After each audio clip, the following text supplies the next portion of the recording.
Suddenly the space is crowded, so many NBFCs, so many small bank licenses and not much credit growth. So, inorganic, we never heard this from bankers before, but the only way to grow is probably inorganic. But I would be more concerned about the fact that the Reserve Bank, as Sanjeev said, is asking for more provisioning even on standard assets. Siddharth Purohit of Angel Broking has also joined us. Siddharth, yesterday we saw this fall in ICICI and Axis after the Yes Bank numbers.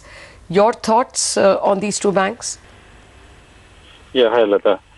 In fact, if you saw these two results what came out, particularly a couple of accounts which were still accounted as standard has been provided for, and that's why the provision has gone up. And this is partly because of the new notifications by RBI, where if there is a divergence between the recognition of NPA by one bank and particularly by RBI, then RBI has called for a kind of more preemptive action and take higher provisions on that.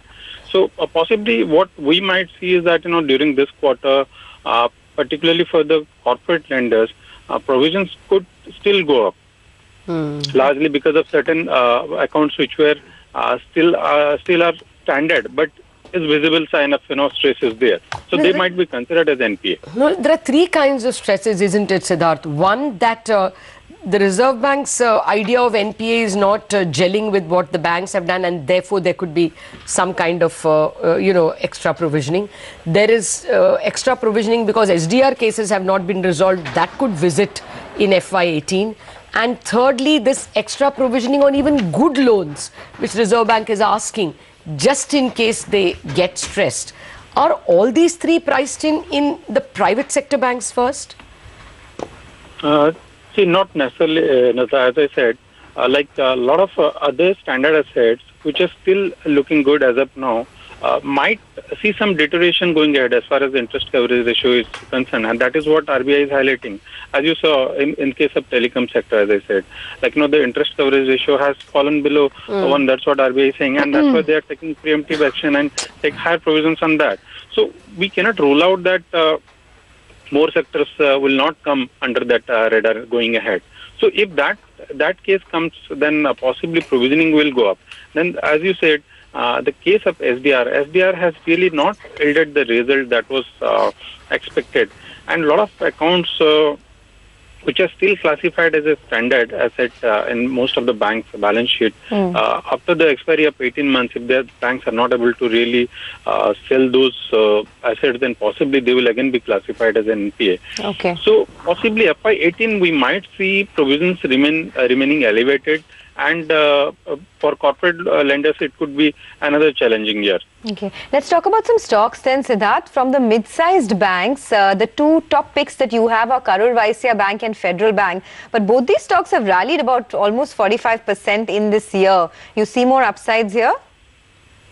Yes, certainly. I see a lot more upside to come in this mid-sized banks. The reason we like is that first of all, the large corporate lenders are already having some amount of stress that we all know, and within the retail space there is a lot of competition, as you had been talking earlier. So coming back to the mid-sized players, there are players like Federal Bank and Karur Vysya Bank which have really consolidated a lot. Like they have not been very aggressive during the period of stress, and they have also conserve some amount of capital, even though they have little higher I would say NPA compared to the new generation private sector banks, but they have enough strength right now for growing for next 2-3 years time.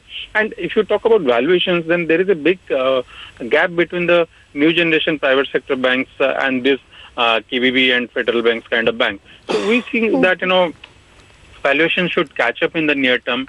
Like Federal Bank, I'd say, let's say 1.4 times FY19, and some Yes Bank, I'd say close to 2.83 times.